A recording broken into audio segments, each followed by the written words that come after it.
Nako, todo-todo na ho. Ito hong ginagawang pagigipit ng Marcos Jr. Administration.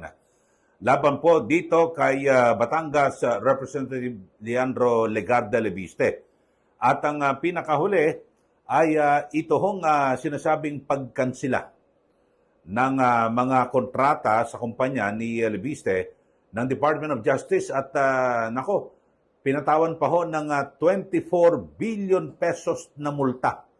Ang laki ho nito, mga kababayan, no? Sa ilalim daw po ng 30 service contracts sa gobyerno. Pero ang nakapagtataka ho rito ay napakabilis naman magmulta. Siyempre, mukhang ang iisipin ho rito, mga kababayan, ito'y isang bahagi na ng pangigipit laban po sa Batang Leviste na ngayon po ay isa po sa mga kritiko at aktibo na nagbubunyag sa mga usapin na may kinalaman sa iskandalo sa flood control. At ayon po kay Energy Secretary Sharon Garin, tinerminate na po niya yung 163 projects na naibigay sa iba't ibang kumpanya dahil sa kabiguan nito na sumunod sa timeline na napagkasunduan dito po sa power production. Pero siguro dapat ay linawin ho ni Secretary Garin dito sa mga kontratang ito, kasama ba talaga merong multa? At aabot ba talaga ng 24 billion pesos ang imulta? O baka naman dinagdagan na dahil sa itong si Leviste ay isa po ngayon sa mga kritiko. At sabihin natin, tinik sa lalamunan ng Marcos Jr. Administration at ganyan din po na mga mandarambong sa ating gobyerno. At para po sa kalaman ng ating mga viewers dito po sa ating channel, ay ito pong si Sharon Garin, na Energy Secretary. Ito po ay dating party list representative. At bago siya na-appoint ni Pangulong Marcos Jr. bilang Energy Secretary. At ito hong si Sharon Garin, yung kanyang kapatid na lalaki na si Richard, yung po yung asawa ni Janet Garin ng kasalukuyang congresswoman. At ito pong si Janet Garin, Congresswoman Garin ng Iloilo, bali hipag niya itong si Sharon. Ito ho ay dati pinklawan ho ito . Ang galing ho nito, mga kababayan, kung sino nakaupo. Pinklawan ho ito, tapos siya po ay naging health secretary sa panahon po ng administrasyon ni Noynoy Aquino. Pero siya po ay na-involved dito po sa controversial na yung Dengbaksya. Tatandaan niyo ho ito. Di ba? Talagang napakatindi at marami ho namatay at itinuturo ng mga naturukan ng bakuna ng Dengbaksya ay ito pong kagagawa ni Janet Garin. Tapos, nung pumasok po yung Duterte administration, ang galing ho rito. Nakapwesto rin ho itong si Garin. Magaling ho itong politiko, no? At ngayon naman, sa panahon po ng Marcos Jr. administration, sila naman. So, ito ho, panoorin ho natin, mga kababayan, ito hong napakabilis at nakakagulat naman na aksyon ng, ng Department of Energy na kung saan ay pinagbumulta kagad ng 24 billion pesos. Pero kung sa bagay, hindi naman sigurado lalabanan naman ho ito ni Congressman Leviste at ng kanyang kumpanya hanggang sa umabot po ito sa korte. Yung estate tax nga lang ho ni Marcos na 203 billion pesos hanggang ngayon hindi pa binabayaran sa gobyerno. Meron na pong pinal na desisyon dyan ng Supreme Court. Pero ito, balikan ho natin. Panoorin natin ang report at na kung saan ay kinansila yung maraming kontrata dito po sa kumpanya ni Congressman Leviste at naharap po sa multa na 24 billion pesos. Panoorin natin. Pinatawa ng 24 billion pesos na multa ng DOE ang Solar Philippines ni bilyonaryo Congressman Leandro Leviste. Kinansela rin ang higit 11,000 megawatts na kontrata ng kumpanya. Ayon kay DOE Secretary Sharon Garin, nabigo ang solar na tuparin ang mga pangakong proyekto sa renewable energy sa nakalipas na 2 taon. Paulit-ulit din daw silang nagpapadala ng abiso at show cause orders, pati na rin ang mga paalala para i-renew ang performance bonds. Pero wala umanong tugon ang Solar Philippines. Kasama sa ipinapataw na parusa ang performance funds, mga kontraktual na obligasyon at iba pang bayarin tulad ng training and development fund. Yan po, no? Ang report na kung saan ay kinukumpirma ni Secretary Garin na kung saan ay papatawan po ng multa ito pong kumpanya ni Congressman Libiste dahil sa wala ra po, hindi ra po naibigay daw yung pangako at tinerminate ang kontrata kasi meron pong kasunduan na at least sa 12,000 megawatts ang ibibigay po ng Solar Philippines dito po sa yung kumpanya ni Congressman Libiste. Pero dito nakakagulat ay biglang nagsabi na tinerminate yung mga kontrata tapos papatawan ng 24 billion matapos po yung naging pahayag ni Ombudsman Boyeng Rimulya.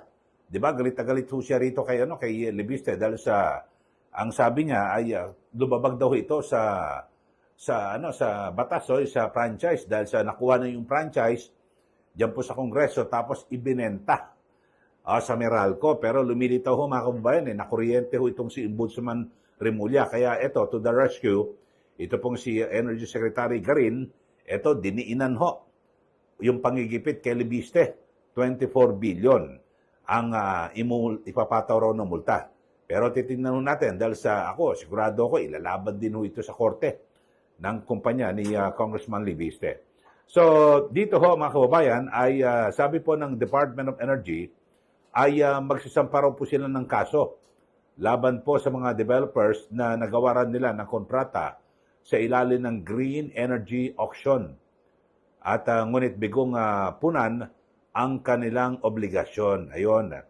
So dito ho, kung maghaharap po sila ng kaso, ang korte ang magsasabi kung magkano ang pwede mong imulta. At gaano ho ba kagrabe yung naging epekto sa taong bayan at sa Department of Energy yung hindi pagsunod sa kontrata o usapan. Kasi baka naman, alam nyo, dapat basahin mabuti ang nilalaman ng kontrata para malaman kung meron ho ba talagang nalabag at kung ano ba. Kasi dito ho mga kababayan, yung panig lang ho ng Department of Energy ang nababanggit natin. Samantalang ito pong si Congressman Libiste ay tahimik pa at nag-aantay ho siya ng hanggang sa January 26 sa pagbabalik po ng sesyon ng dalawa ng kapulungan ng Kongreso. Doon niya raw po sasagutin ang lahat ng mga binabanggit na ito. So, yun ho. Pero itong 24 billion, parang di ba, panggulat ho ito di ba, pang headline. At parang pinalilitaw na talagang grabe po yung naging paglabag at matinding kasalanan ng kumpanya ni Congressman Libiste. Pero dito, alamin natin, at siyempre, maglalabanan ho ito sa kaso. Matagal po ito. Ilalaban ho itong kasong ito. At hindi pwede basta-basta na magbibigay ng multa na 24 billion pesos. Paano ka umabot sa ganung paano mo na-compute na dapat 24 billion pesos? Baka nasa korte pa ito wala na ho yung bago na po yung Marcos Jr. administration, wala na ho yan, bago na administrasyon. Baka Sara Duterte administration na. Ewan ko lang kung ano gagawin dito nila Sharon Garin. Di ba? Kapag nagpalitan ng administrasyon, kaya lang baka alam niyo naman itong mga politikong ito, yung mga Garin na ito magagaling din ho ito lumaro. Biri mo, sa panahon ng Pinoy administration, nakadikit ho sila. Sa mga nakaraan pa ho, ang natatandaan ko yan, noong pa, ay natatandaan ko, BR, lahat to, ERAP, Noynoy Aquino, Duterte, lahat po, talagang magaling ho ito. Kung magkasano, mga paru-paro ho ito na kung saan-saan lilipad at kakapito, dadapo. So, dito ho, mga kababayan, ay maliwanag ho ito. Sa aking pananaw lang ito, ito po isang uri ng panggigipit. Dito po kay Congressman Libiste. Kayo, sa ating mga viewers, sa ating mga listeners, ano pong masasabi nyo rito? Kasi sunod-sunod alam nyo ngayon, ang matitindi mga batang congressman ngayon, na talagang tumitindig at para lumaban dito po sa sa Marcos administration, particular yung mga polisiya at yung mga ginagawang hakbang ng kanilang kaalyado. At ang pinakamatindi ho rito, ito hong pagkilos din ng Congressman Libiste at maging itong si Congressman Kiko Barsaga, ang kanilang nilalabanan ho dito yung korupsyon sa ating gobyerno. At siguro wala namang dapat na kumontra dito sa dalawang batang ito.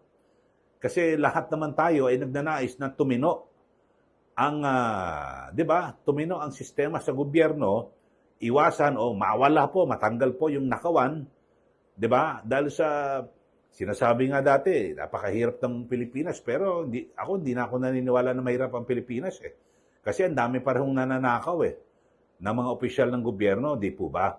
At dapat panahon na sana meron pong mapanagot at talagang makasuhan at makulong. Pero dito po sa mga usad ho na ito, puro sat-sat lang ho itong si Ombudsman Remulla. Hanggang ngayon wala pa nga ho Dinadaan lang sa taas ng boses hanggang ngayon wala. At hindi pa rin ho umuusad yung mga kaso laban po sa mga opisyal o maging politiko dito po sa flood control project na ito. So, yun po nakalulungkot mga kababayan dahil sa baka mauwi sa wala. Kung sa bagay, malapit-lapit na rin po ang 2028 elections at kapag nagbago po ang ihip na hangin at nagpalit na po ng administrasyon, sana maipatupad ho yung talagang tunay na reforma at mawala na po, maalis na po yung mga magnanakaw dito po sa ating gobyerno. Kasi kakarampot na lang po yung ating budget Di ba? Napupunta pa ho sa ghost project o yung substandard, pinagkakakitaan pa rin ho. At lumilitaw ho dito, base po sa mga aligasyon, kinukonsinti po ito ng mga nakatataas dahil sa wala nga ho napaparusahan.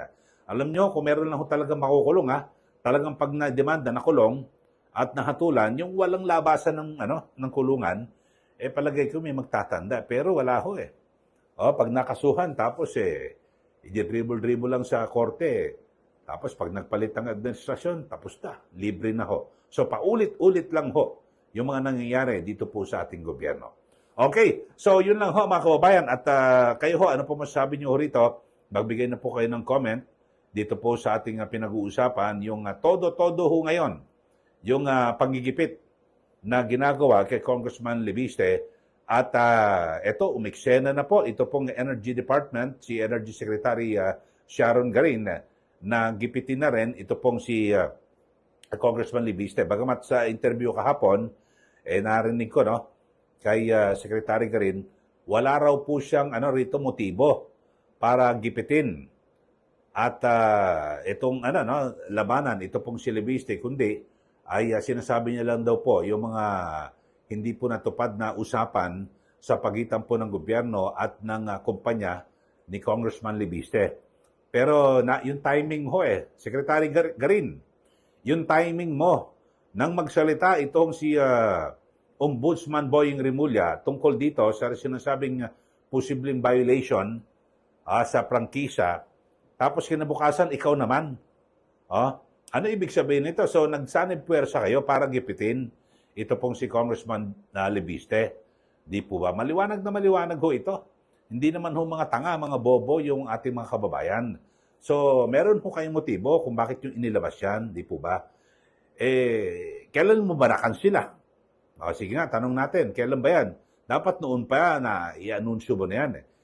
Inantay mo pa na magsalita si Ombudsman Boying Remulla. Tapos, nung medyo sabihin natin, hindi ganun katindi yung banat ni Remulla dahil sa wala ho napeke, nakuryente ho siya. Mukhang lumilitaw na walang violation, ikaw na umeksena itong si Secretary Garin. Okay, so yun lang ho. Ulitin natin. Sige, magbigay na po kayo ng comment dito po sa atin. Ano bang tingin nyo rito? Todo-todong pangigipit na ba ito ng Marcos Jr. administration para patahimikin itong si Libiste? Sige, mag-comment at huwag niyo rin pong kalimutan na i-like at i-share ito pong ating channel. At sa mga bago lang po sa ating channel, mag-subscribe na po kayo.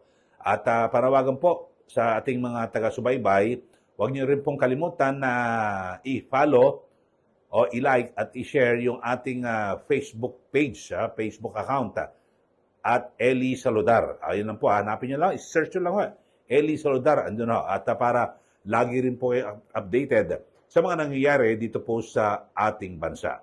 Maraming salamat. Muli, ito po si Ka Eli. Magandang araw po sa ating lahat.